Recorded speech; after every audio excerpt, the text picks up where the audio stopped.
Today, Soft UK is speaking with the incredible team at Forget Me Not Children's Hospice to find out more about their roles and what a day in their life looks like for them. This is all part of our Changing the Narrative campaign that aims to communicate the different touchpoints a family of a rare diagnosis such as trisomy 13 or trisomy 18 might encounter during their journey, helping them to receive the best care possible and make decisions that are right for them and their families. First off, we got the team to introduce themselves and tell us a little bit about their roles and what a day in their life looks like for them. Hi, my name's Faye and I've worked at the Forget Me Not Children's Hospice for 12 and a half years. My name's Carol Cairns and I've worked at the Forget Me Not Children's Hospice for 12 years and 3 months. My role is I'm a family support practitioner. Faye and myself work together along with Tara, who you'll meet later, and we are tier 1 of the family support team. So whenever a referral comes into this hospice for end of life or a bereavement, it will come to us straight away and we will react, visit and help with supporting the family. It's a very responsive role, isn't it? Yeah. So I'm Rebecca, I'm a trainee nurse practitioner here at the hospice. I'm Emily and I'm the care coordinator for the 0 to 5 children. I'm Kerry, I'm the care coordinator for 13 to 21. And I'm Holly, I'm care coordinator for 5 to 12-year-olds. My name's Megan. I am one of the children's nurses here at Forget Me Not Hospice. And I work downstairs in the care team with the children. Hi, so my name's Michelle. I'm one of the nurses at Forget Me Not and I'm also the senior coordinator, which means that I have an oversight over the care team and also over the caseloads and our children that we have on them. So I'm Stacey John. I'm a family support team leader here at Forget Me Not Children's Hospice. I'm also a counsellor here, so I feel quite honoured that I get to not only lead a team of amazing people within the family support service, but also hold a caseload. So I'm Sarah, I'm the perinatal midwife that works here at Forget Me Not Children's Hospice, and I've been here since 2017, and it's a really strange thing to say, but I absolutely love my job. I love the positive impact that we make on families, the working that we do with other people within the healthcare services and other charities, and hopefully the impact and the positivity that we bring to these families along such a difficult journey. So we are a will-do sort of team. We're not fazed by much, are we? No, not at all, no. As you say, you come in and you think you're doing one thing and the next minute you're going to Sheffield to pick a baby up. Yeah. Or we do a walking group. We do. We do a dad's bereavement group, but they didn't want to call it a bereavement group. They wanted it to be peer support, not structured. So they've called themselves the maintenance crew. So they came in one Sunday and they looked at the garden and they said, oh my goodness. So I think there was 4 dads and myself. So one of them's a tree surgeon and he said, right, put us all to work. I was blowing the grass back on. Someone was trimming, someone was mowing, and it was lovely. And then we had a bacon and egg sandwich afterwards. And can I just say I did it on Sunday and I also had I'm a vegetarian, but I did have an egg butter. It was ace. It was so much fun. It is. It's lovely. So also we've all been trained in baby massage. So when a family has a rainbow baby, they're obviously very anxious because they've lost a baby. So we deliver baby massage for 6 weeks. And that's there's parts of our job which are really lovely. Yeah. Because obviously it can be quite stressful, but that is one of the lovely parts. I agree. So the Spice and Sparkle, we do all these groups together, but the Spice and Sparkle originally was for South Asian families, because they don't tend to connect that well because they've got big families and the support structure. So once a month, Tara and us two, we come up with an idea of something to do for them. Last week we went to Hebden Bridge and we went through all the charity shops with them and then we had lunch. Another time it might be in this hospice and the mums will cook a meal, traditional meal. Yeah. And then we'll all sit down. And so it's a really lovely 3 hours, just being able to talk to each other, peer support, and also invariably they end up talking about their grief, what they're going through. That does include grandparents as well, because we do think about the wider family more holistic, don't we? Yeah, because it does have a massive impact on them as well. So we have 2 grandmas at the minute in that group, and it's just delightful. Yeah. The day in the life Yeah. of a coordinator. It's really epic. So I feel a day in the life for us is very varied. No 2 days are the same. We have to be very responsive, so we manage our own diaries and prioritise children that need to be seen depending on their clinical wellness. But that can change on arrival to the hospice, and we respond to families that are in a crisis period or their child is medically unwell. Yeah. And that can range, can't it, from going out to the hospital to support the families, that can be in their home, it can be bringing them here if they need that extra support and want to be here. It's kind of what the families need at the time, isn't it? Yeah. I feel like we're very led by families, so some families will want lots and lots of support, some families will just want us when they need that support and dip in and out of that support, so it's different for every family as well. Yeah. And I think we personalise what we offer families here as well. Like Emma said, every family wants different from us as a team. So it might be that they've got involvement from the care coordinators, or it might be that we need to do joint visits as well with the advanced nurse practitioners. And it can just vary from day to day, can't it? Yeah.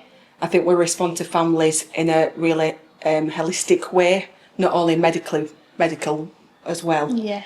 And just meet the needs of what they need on that day and their journey through the life of their child.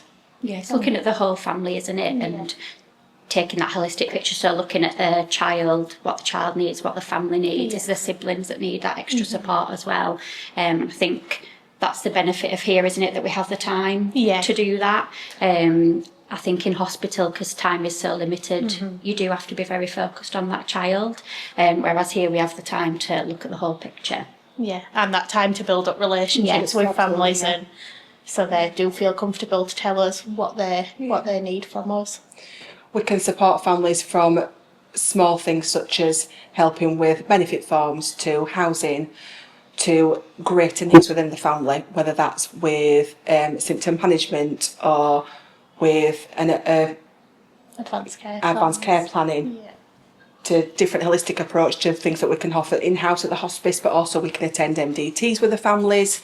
We can spot their clinic appointments. We can also attend school and provide that education within school for families and the staff that are in the schools as well.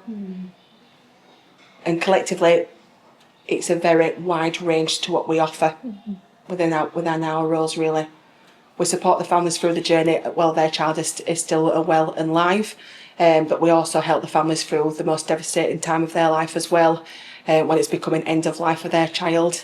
We'll be there, whether that's at the home address here at the hospice, or we can be at the hospital with them as well, and just to help and guide them and just be there to catch them at a time when they're most vulnerable.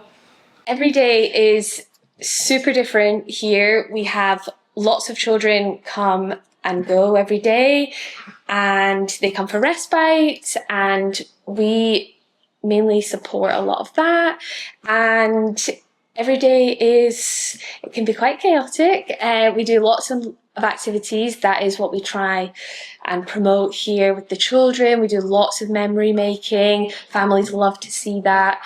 We do a lot of, we can go in the pool, we can go in the garden, we can go out and about to local farms, and the children love it. We just tailor it to that child, whatever child is in for respite that day. Some children don't like going outside, so we do a lot of sensory or pool, or if they like going out, some children just love being in a van, which is strange. So we just love to go in the van and drive and probably end up getting some food. So I support families directly as well. I can support families through any journey that they may have here at the hospice. So I will deliver therapeutic support to parents, grandparents, siblings, but also children that are on the caseload as well. So a real breadth of sort of supports offered to the families. Within our team especially, we really like to adopt a whole family approach to support. It's not just the child that may come here to have a great time. We also really focus on supporting families that are really in that with the child and going through what can sometimes be a really chaotic way of life with appointments and things like that, and hopefully be sort of a breath of fresh air, I suppose, and to bring some of that emotional support that families might need. But also, there's a lot of laughter here, I think, and, you know, it's not all sort of, let's really look at those feelings and emotions that's happening. Actually come along, let's meet some other parents, let's do some really fun stuff, you know, which can include the events that we put on as well. So there's a lot of fun days, sports days, all sorts, lots of sibling activities happen as well, particularly by one of our sibling support workers, which really focuses on siblings, because sometimes it can be quite an isolating place for siblings. If their brother or sister, you know, is facing a difficult journey with their health. So we really try to make it a special place for them. So I like to describe it as families come here to live and to make memories and to have that sort of experience where they can be excited to come to Forget Me Not, but they also know that they're going to receive some really great support as well with the journey that they're on. So the work that I do with families begins from 16 weeks of pregnancy, when families can be referred into our service. And that is when either an issue or a potential issue has been detected. And the idea then is to work with that family and to bring that family to the centre of that care, so that family have a voice and that family feel that they're not losing the normality of pregnancy. Because a lot of the families that live in the area that we work within lose the consistency and continuity of a community midwife. They end up having to have much more sort of like medicalised scans and medicalised appointments. They feel very lost within a system and just want a little bit of glue, really. And that's what I say to families that are referred in to us, that we try and act as that glue between services. And because we're not a statutory service, we're a nice add-on and a complementary sort of support for that whole family. We're very keen to include partners, birthing partners, because we understand that people process information very differently and take things at the rate that they want to take things at. We always try and encourage families to come and have a look around the hospice, because we want them to see the amazing facilities that we've got, see the amazing staff that we work with, and that we're a big team. And also to meet families at home, because that's their safe space. And we want to feel that they are okay within their family home, and for them to know that we aren't rushed with time. And that's the precious thing that we've got. We've got that time for a family. And at that point, that family is the most important thing to us, to be able to help them throughout their journey. And a lot of the things that we've done throughout the midwifery side, I'm really proud that it's come on the back of family story and family experience. So we linked with a private scanning facility within our local area, and they were really keen to get on board with us. And they help us with private bonding scans for families, because it's really important that these families get an opportunity to go and look at their baby's hands and their toes, and they get to take their other sibling with them, because it helps them. We also work really closely with our music therapist, because we do some amazing antenatal heartbeat recording, and she will painstakingly put that into music that she composes, and that means so much to the families. So it's about looking at what those families want at that time and what's the right thing for that family, and to be able to give them the advice from other families, because we can provide them with the information, but to know that we're passing the information on from another family helps the other family as well, because it's like they're doing something good and they're returning something. I'm very passionate about the work that we do with the Milk Bank at Chester, because we try and give families choices again as well around feeding their babies, and around knowing that there's an opportunity to donate their breast milk if their baby sadly dies. Because families only know the information that we provide to them, and we're not doing our jobs right if we're not giving all that information and giving them their informed choices, which is why spending so much time working alongside the hospitals and working alongside our hospice doctors here and the advanced nurse practitioners and the wider team, we pull everybody in and doing a really good detailed birth plan and care plan of the baby. Next, we asked the team what they'd like people to know about the hospice if they were considering getting in contact. I would want people to know, if they were thinking of using the hospice, that it's not coming at the end when you're dying, it's coming here and living until you die, and having all the facilities that we have, the support that we have, and also being held, because if you have to deal with this situation on your own, because I remember before this hospice was built, there was no respite for families in care with our life-limiting children. So when this came around, or was donations and was built, it's a lifeline for some of our families. And because we have 24-hour care, if the family is really struggling late at night, they can ring the care team and get some advice and some support. It's beautifully put. Thank you for... That's okay. Just a prime example, like yesterday and the day before, both the family wanted to come and stay with their baby in Snowflake Suite, but were unsure if they wanted to stay the night or just like leave late. But we just tell them there's 24 hours, you can leave at any time, just let the nurse in charge know. And, you know, come and go as you please, and there's no pressure. No, there's no pressure. There's no right or wrong. That would really help them. We follow their lead. They're in charge here. We follow their lead, don't we? It's very family-led. Yeah. And sometimes we can have 15 people that come. Remember the family? Yeah. And the dog. And the dog came, So that's... a joy for us, because we love dogs. Yeah, we do.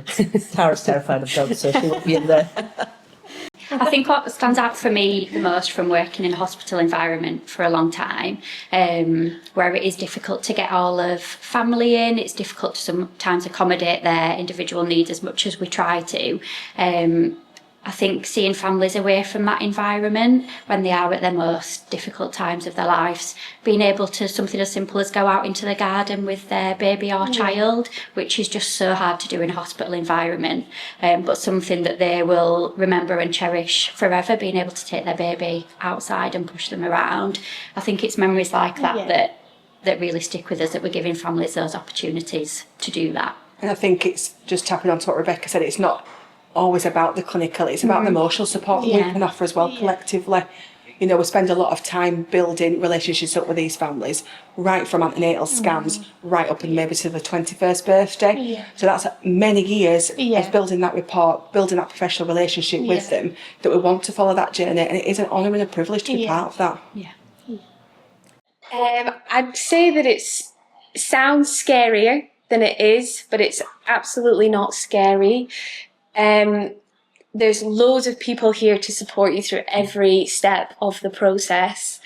Everyone is so friendly, and we can completely tailor it to how you want it to be for your child and your family.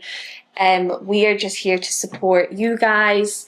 It is not a sad place at all. I know that is the stigma, but we are here to just make the best memories that we possibly can for their child and for the family, siblings, aunties, uncles, whoever wants to be involved. And it's just really a really nice place, and it's hopefully they can get the support that they might need, unfortunately, but we make it as best as we possibly can. The first thing is absolutely come and meet us, come and have a look round. If it's not for you, then it is absolutely your decision. If it's not for you, there is no come back to you. That is fine. But I would say come and look round, come and meet us. Most parents, when they walk through the door, are surprised at what they see. It's very happy. It's very noisy usually. We have lots of things going on. Sometimes on the quieter days it can be very quiet and appear like there's nothing going on. That's usually because we're out and about with the children doing various activities, or we have various rooms within the hospice. So we have like the cinema room, the hydrotherapy pool, the soft play area. But we would describe ourselves first and foremost as happy, which is a bit of a contradiction, I think, to how people would see us and perceive us. But definitely come and see us, come and meet us. We are not upset by any questions that you have to ask us. We would rather that you asked than kept it to yourself. Any worries, we're happy to explore those with you and to help in any way we can. I think we're really, really keen on getting people through the door to come and have a look. There's no pressure, and I think to be able to show them without just explaining what a light place it is. And I think it can be quite daunting, can't it, the word hospice? I think we've all had some kind of experience with an adult hospice, or we've had a friend, a family member, and it can be a very different feel at a children's hospice. It's about making memories. It's actually about living and coming here and actually spending time with people that get it, and just to be able to relax. And I think once people come and see how bright and light the hospice actually is, and how many people that are here to support, it all of a sudden doesn't feel as scary. Families that come to us, we're so keen to let them know you're not just a name, you're not an NHS number, you're not a family with a baby with a condition, you are a whole family that we want to look after holistically. We go home knowing that something really, really small has made a massive impression on the family. And one of the things that I talk about when we go to universities and speak, it's the things that we remember. And I remember supporting a mum who was pregnant, and she was about to get married, and she knew that a baby was going to sadly die, and she wanted to incorporate him into the wedding. So she fell pregnant very shortly after her baby had died, and at the wedding she'd had wedding dresses on that she'd tried on with the baby that sadly died, because we set that up for her, and it was such a different thing to do. And nobody at the wedding ceremony knew the relevance of the dress until they mentioned it in the evening do, and it made such an important, it was just life-changing for them. So it's the fact that families trust us and allow us to do things and try things that are outside the box. And that's what we need to do. We need that family to know that they come here and they've got that safety net.